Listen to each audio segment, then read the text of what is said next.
Hello and welcome to Prime Business with me, Emma Davis. Tonight our stories are: the Bank of Ghana will be selling $120 million to bulk oil distributors through its auction program for the third quarter of this year. This was captured in the Forex auction calendar from July to September this year. George Uafe has more.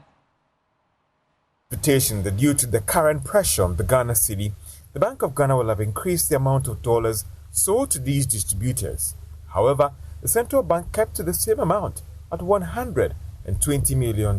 This was what they sold to these firms in the second quarter of 2024, the same amount in the same period for last year. But for some industry watchers, the Bank of Ghana is just being cautious about its dollar intervention. This is despite reserves reaching more than $6 billion for this year. The IMF program has restricted the Bank of Ghana in terms of its level of dollar market intervention.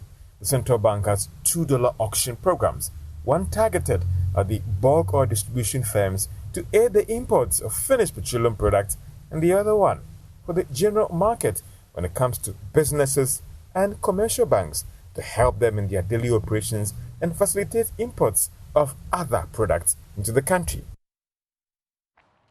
The African Peer Review Mechanism is set to establish the Africa Credit Rating Agency to provide reliable assessments of African economies and their credit worthiness. However, Director of Governance and Specialized Reporting at African Peer Review Mechanism has questioned the methodologies used by international rating agencies and called for an unbiased approach across the board. He was speaking during a press briefing in Accra.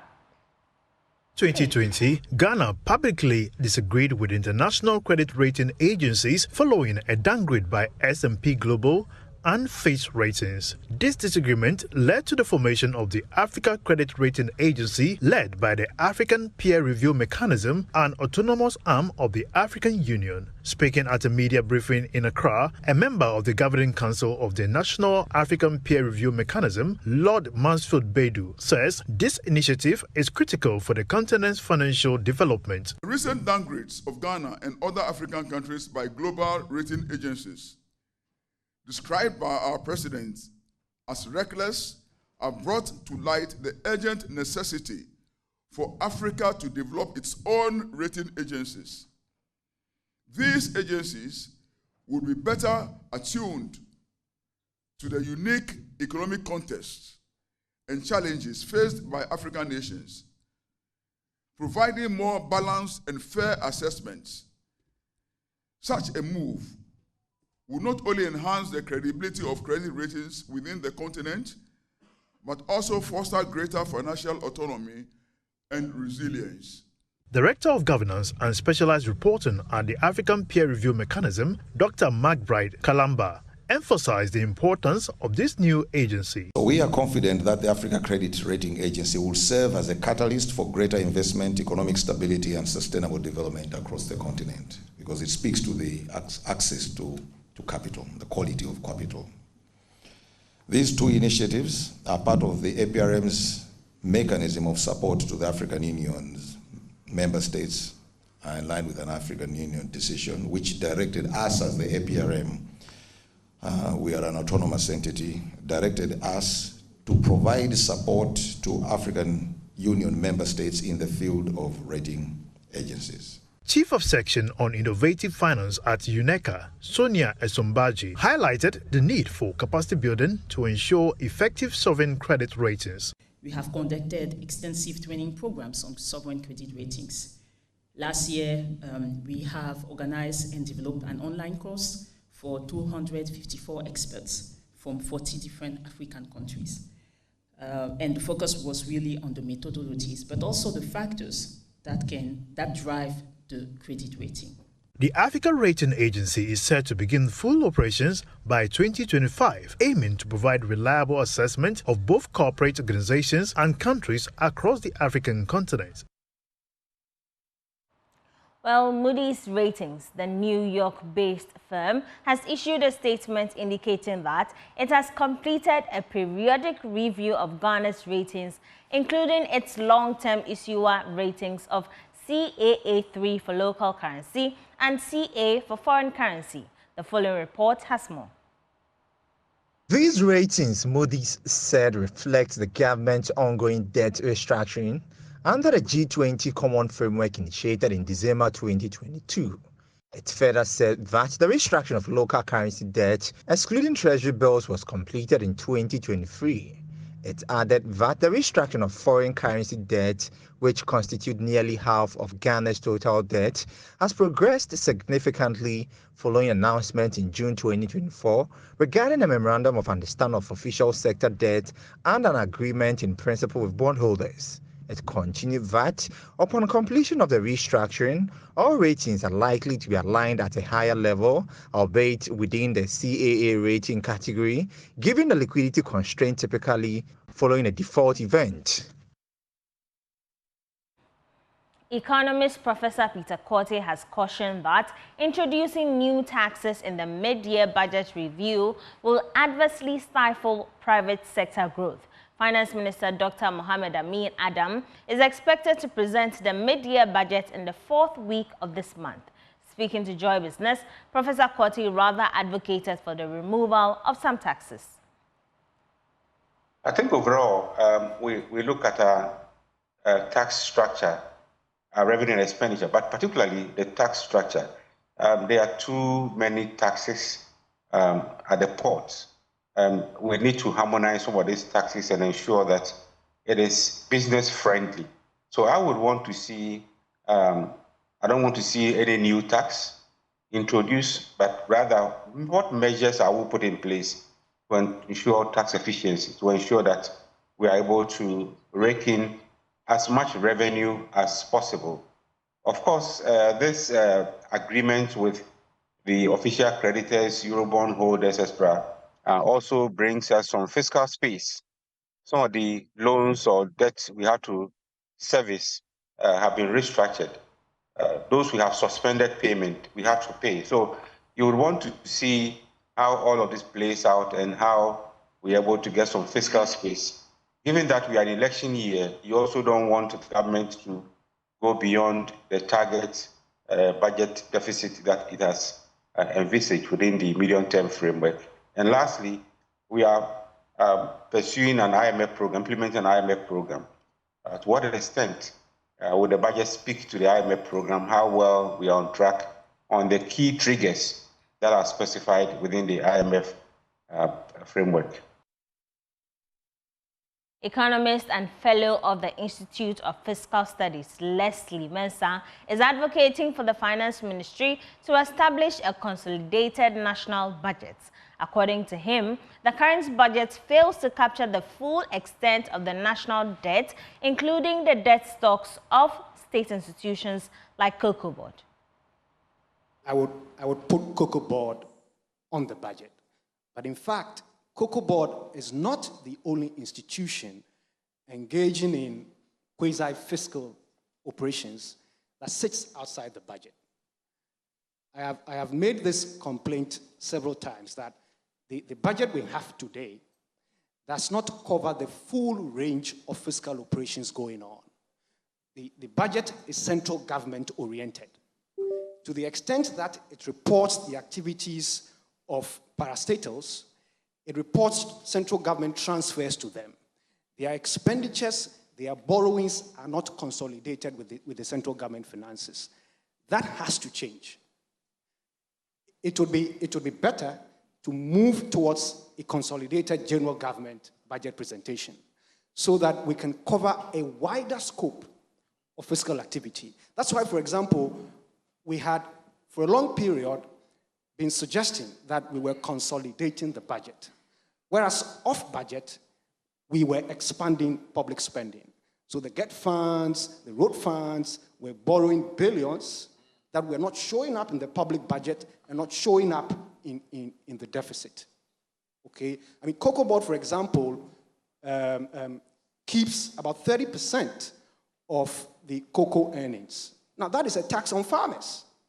That 30% by a quasi-fiscal entity. It's a tax on farmers that should be reported in public revenue, okay, and the expenses too, so that the budget constraints that we set can constrain the full scope of fiscal activity that is going on. Wonderful. Away from budget issues, Ghana may be losing out on the European market with fish products if necessary measures are not put in place to eliminate all forms of illegal fishing methods across the country. This follows the country being issued a first yellow card by the EU, which indicates that the country lacks effective monitoring systems and legal regimes to sanitize the fishing industry. Senior lecturer at the Department of Marine and Fisheries Science at the University of Ghana, Dr. Angela Lamptey, told journalists that efforts are being made to reverse the situation. She spoke after addressing stakeholders at the iWatch Africa Summit in Accra.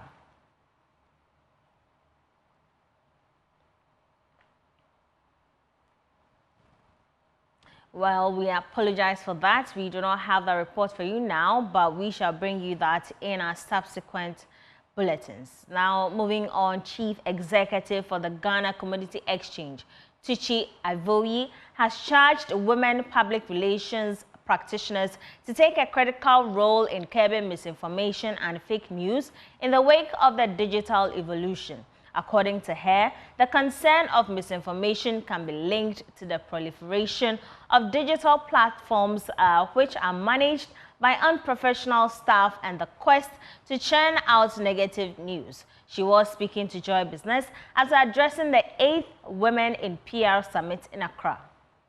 The revision of the nationally determined contribution is aimed at laying the foundation for Ghana's long-term low-carbon and climate-resilient development. This revision will also address policy, technology, and financial gaps in the fight against climate change. In an interview with Joy Business, Director of Environment at the Ministry of Environment, Science, Technology, and Innovation, Dr. Peter Derry, called for an increase in public and private sector funding to undertake projects that will reduce greenhouse gas emissions. If you look at the cocoa forest sector, emission reductions, great emission reductions to the extent that we are even getting money from carbon that we have traded with the support of the World Bank. Okay, so these are critical. Then when you come to the energy sector, you will see that we have increased the amount of renewable energy in our energy mix. If you look at the Navrongo and the Kalio and Laura solar projects that have been created. These are huge investments in the area of renewable energy. Yes, a few challenges. The first thing I always say is funding. Because these projects, we need money to be able to do that. So we have to continue to work to make sure that we attract the needed funding through foreign direct investments, and also at the national level, how we can mobilize both public and private sector funding to implement these projects. Minister of Environment, Science, Technology and Innovation, Ophelia Mensah-Hayford, pledged government's commitment to enhancing growth through the determination of climate action benefits for Ghanaians. Ghana has therefore decided to revise its 2021 nationally determined contributions accordingly. This revised NDC will transparently present robust adaptation and ambitious mitigation actions to the following: develop and update the 2030 target to 2035 in line with the common time frame, overcome barriers to NDC implementation, ensure alignment with the sustainable development goals, and lay a foundation for Ghana's long-term low-carbon and climate-resilient development. Determine climate action benefits for Ghanaians, including job creation, economic growth, pollution reduction, improved health, and secure, affordable, clean energy for all. Governmental bodies, civil society organizations, academia, and the private sector players were urged to collaborate and ensure a successful completion of the nationally determined contribution revision exercise. Well, apologies, because that story was about Director of Environment at the Ministry of Environment, Science, Technology and Innovation, Dr. Peter Derry, calling for foreign direct investments and private sector funding to aid in the implementation of projects aimed at reducing greenhouse gas emissions. At the launch of the nationally determined contribution revision process, Dr. Derry said that financing is crucial in helping various sectors of the economy to contribute toward reducing greenhouse gas emissions. Moving on, the Bank of Ghana during the banking sector clean-up exercise in 2017 significantly increased the capital requirements for banks, compelling them to shore up their financial basis or face closure. But Global Chairman of Group Indom, Dr. Pakwesi Indom, has revealed that the capital value of his defunct GN Bank was deliberately misrepresented as low to force the closure of the bank. The capital of 2.2 billion cedis, according to him, was counted as 30 million Ghana cedis, placing the bank as unstable and facing systemic risk. The exercise affected at least 1 million customers of GN Bank. Here's a report by Clinton Yeboah. In 2019, the Bank of Ghana revoked the licenses of 23 savings and loans companies and financial house companies, which included the GN Bank. The exercise formed part of a reform agenda by the central bank, including the aggressive closure of financial institutions that were judged to be unviable due to poor financial health or non-compliance with new regulatory standards. Global Chairman of Group Indom, Dr. Pakwesi Indom, during an inspection of the defunct GN Bank office at Roman Hill in Kumasi, disclosed his bank was unduly shut down. The facility, which still has GN Bank branded stickers around its walls and windows, have been rented out to a Chinese curtains and bed materials retailer. I know that the people who said we only had about 30 million Ghana cedis there, I know they did it deliberately, because the same people a year before had said, oh, what they had counted was around 640 million Ghana cedis. Also to the same Bank of Ghana, they sent it to them from the Ministry of Finance. And then they themselves had seen the report from an independent auditor in 2017, 2018, which confirmed that the value of our project was 2.2 billion Ghana cedis. So why did they go and say 30 million and then use it to collapse the GN savings? I can't say why. I don't know what reasons, but I know the effect. The effect has been negative. So a million active and inactive, they were there. They were there. And many of them were prepared and working with us, even after initial difficulties, to come and do business with us. And then the license was withdrawn. They are still there. And as we have gone around, we have gone to many, especially the medium to small communities. They are happy to see us. Some of them think that, oh, we have come there because our license has come back. So they are ready to do business with us. Despite the bank's legal action challenging the revocation by the Bank of Ghana, the legality of the exercise was upheld by an Accra High Court. This emphasized the central bank's right to revoke the license due to governance deficiencies that rendered GN Savings and Loans unable to meet its debt obligations. Meanwhile, Dr. Pakwesi Indom says shareholders and stakeholders of GN Bank will not relent but pursue justice. You'll find that nobody else has come there. When the areas were thriving. If you go to Nalerigu, when we went to open the branch there, GN Bank branch there, the chief, the paramount chief, said, why didn't you bring the bank to my own compound? Because he was very happy, very happy and proud that the bank had come there. Now it's closed.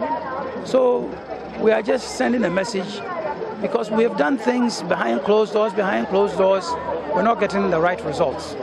So now we've said, before the Nana Akufo-Addo's administration goes, let us tell Ghanaians and everybody what has happened, so they know, so that whoever too might come would also know that there is an outstanding matter to be resolved.